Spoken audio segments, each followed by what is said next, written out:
Ami Renardo, aujourd'hui je vous propose de monter votre propre auberge et ce avec le jeu Merlin. Ici on est sur un jeu assez taquin de gestion d'auberge on va dire avec une notion de deck building. C'est pour 1 à 4 joueurs et avec des parties d'environ 1 heure.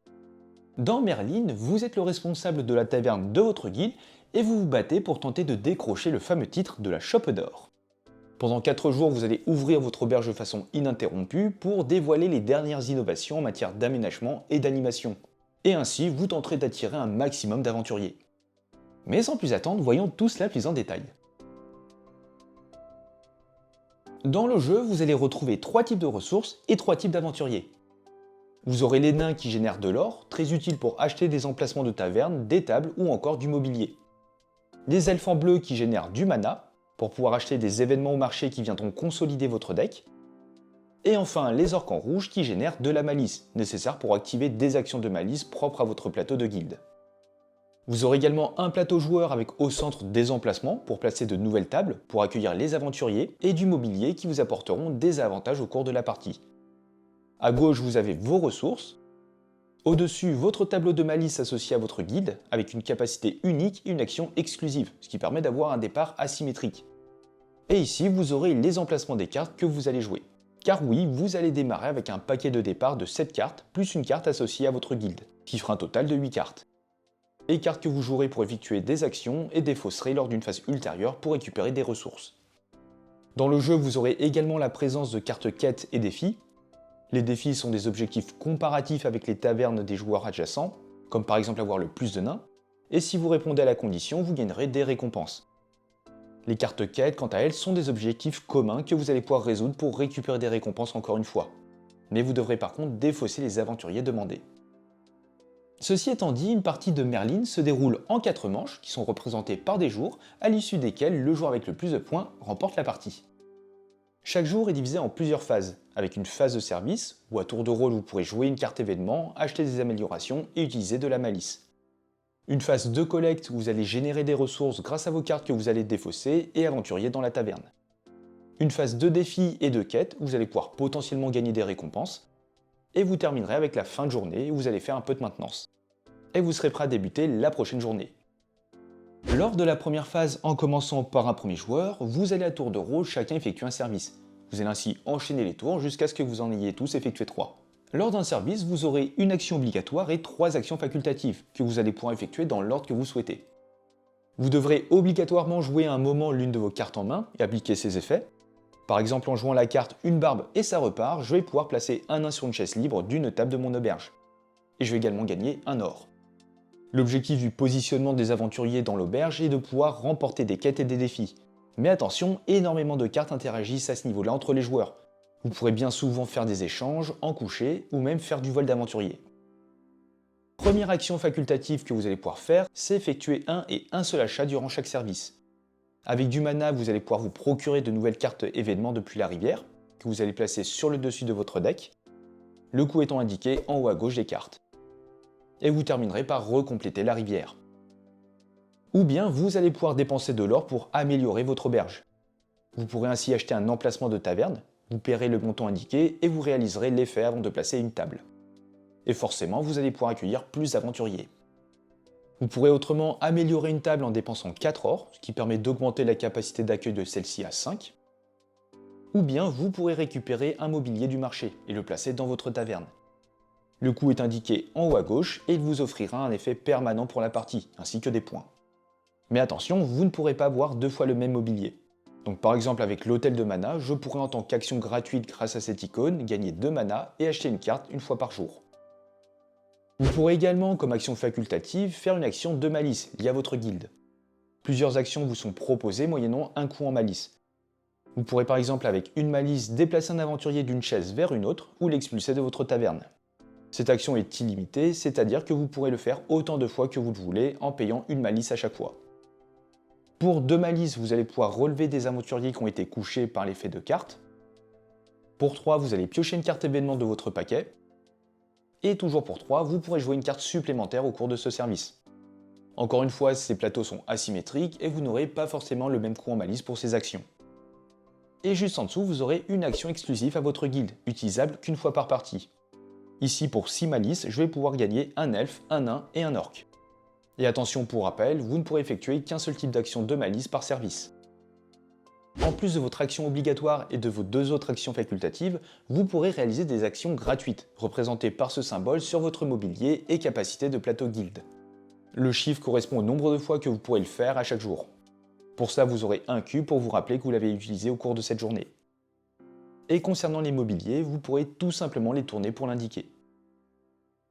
Dès lors que vous avez tous effectué 3 services, c'est-à-dire 3 tours de jeu, vous allez passer à la phase de collecte. Vous allez défausser les cartes jouées. Vous ferez de même avec les cartes qu'il vous reste en main, mais cependant, vous allez déclencher leur effet de défausse, indiqué en haut à droite. Cela vous permet de générer des ressources et des effets. Vous allez ensuite de façon simultanée gagner des ressources pour chaque aventurier encore debout dans votre taverne. Vous gagnerez autant d'or que vous avez de nains, autant de gemmes que vous avez d'elfes et autant de malice que vous avez d'orques. Encore une fois, certains effets vous feront coucher des aventuriers et vous ne gagnerez donc pas de ressources à cette étape. Vient ensuite la 3e phase où vous allez commencer par résoudre le défi pioché au début de la journée. Vous allez comparer la condition avec le joueur à votre gauche et à votre droite, et pour chaque joueur que vous dépassez, vous allez gagner la récompense en dessous, et sans envoyer d'aventuriers dans la réserve. Attention, les aventuriers couchés ne sont pas pris en compte, et en cas d'égalité, personne ne gagne. Et lorsque vous marquez des points, vous avancerez votre pion sur la piste de score. Vous pourrez ensuite de façon simultanée remplir des quêtes. Vous devrez pour cela défausser les aventuriers indiqués pour toucher la récompense. Encore une fois, les aventuriers couchés ne comptent pas pour les quêtes, et ces dernières peuvent être réalisées plusieurs fois, tant que vous renvoyez les aventuriers demandés à chaque fois. Certains effets vous feront piocher des quêtes que vous allez mettre dans votre main, et celles-ci sont alors personnelles et vous les défausserez après utilisation. Et pour terminer la manche, vous aurez une phase de fin de journée, avec un peu de maintenance. Vous allez défausser toutes les cartes et tuiles mobilier du marché que vous allez remplacer.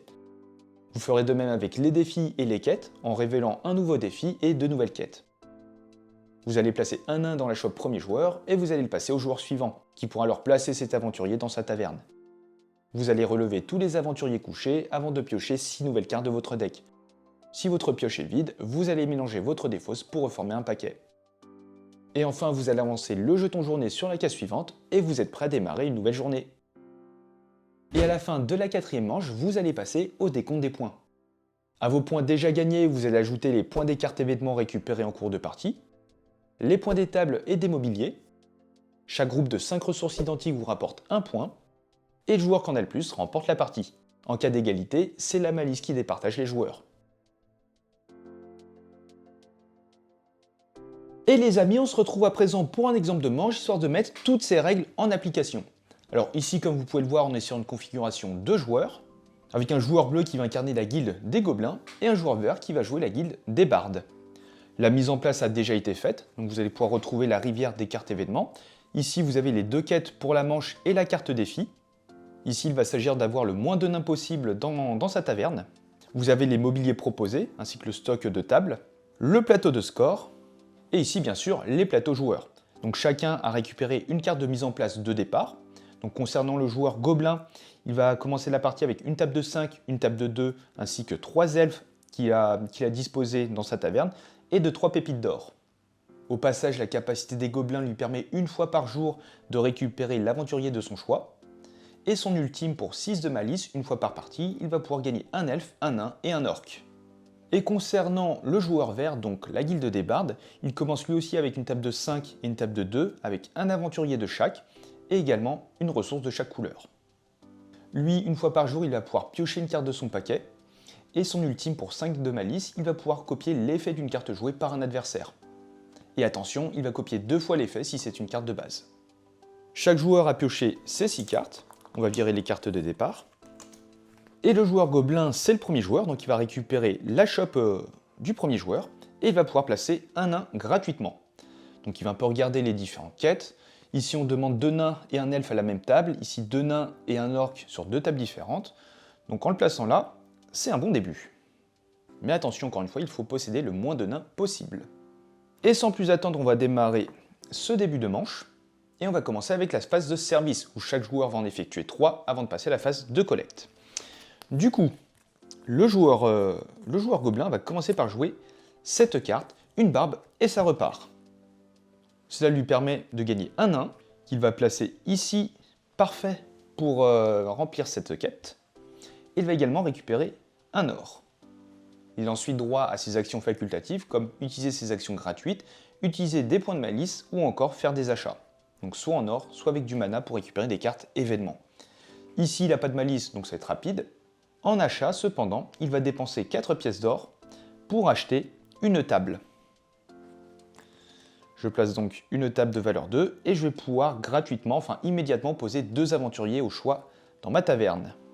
Donc ici, ce qui pourrait être pas mal, c'est de poser 2 nains. Par contre, je ne respecte pas du tout ce défi. Je décide de terminer là, c'est donc ensuite au joueur vert de jouer. Et celui-ci décide de jouer la carte « Viens boire un coup », qui permet de voler un aventurier à un autre joueur. Et il va par exemple récupérer, hop, ce nain, qu'il va plutôt placer là. Donc il casse la quête du joueur bleu, mais en contrepartie, il va pouvoir récupérer un point de malice.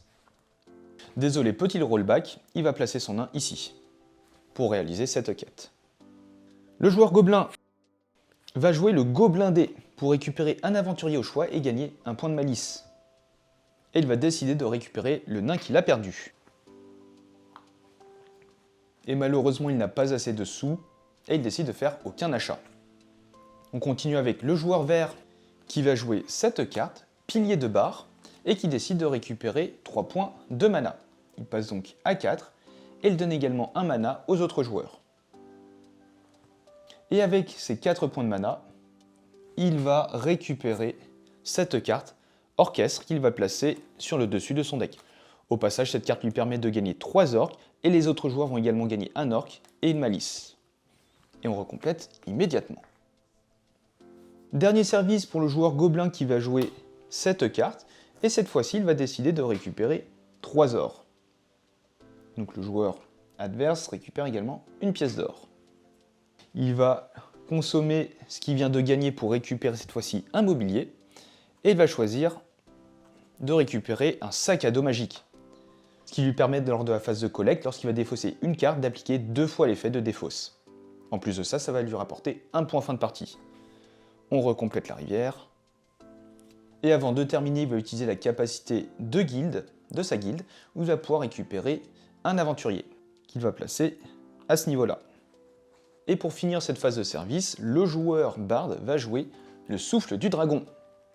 Il va déjà choisir de récupérer 2 pièces d'or. Il passe donc à 4. Et il va coucher un aventurier chez un autre joueur, comme par exemple le petit orc. Et ainsi, il vient de casser la quête du joueur bleu. Il va effectuer un achat en dépensant 4 ors pour également récupérer une table qu'il va placer à ce niveau-là.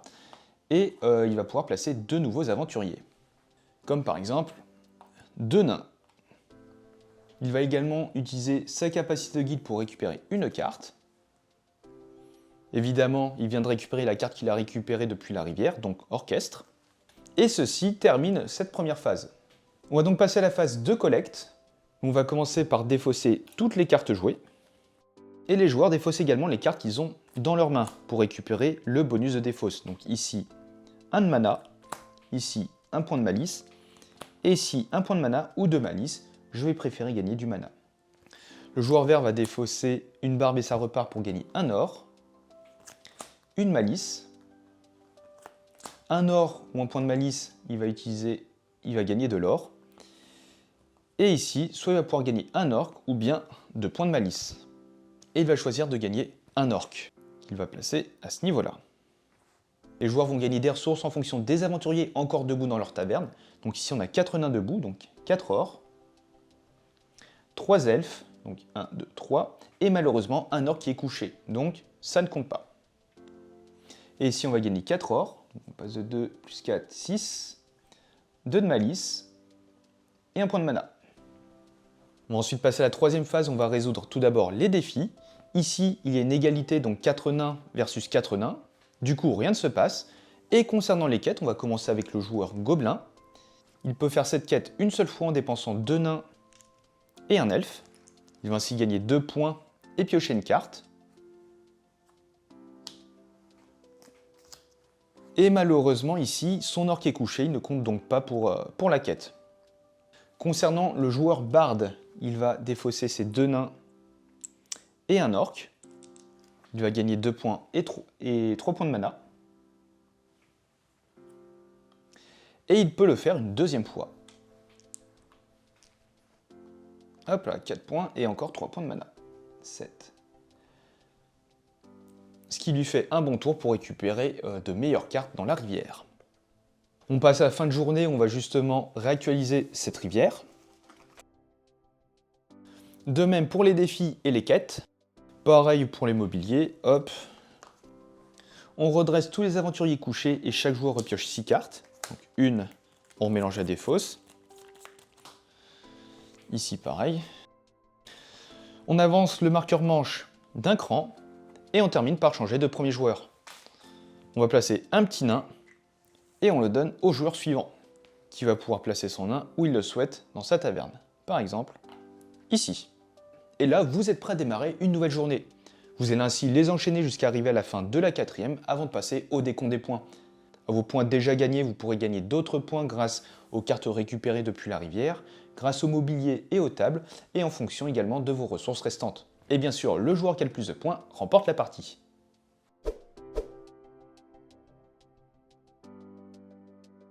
Et voilà les amis, désormais vous savez comment tenir votre propre auberge. Alors si le jeu vous intéresse et que vous souhaitez soutenir le projet, je vous mets le lien en description. Et sur ce, portez-vous bien et on se dit à la prochaine. Ciao!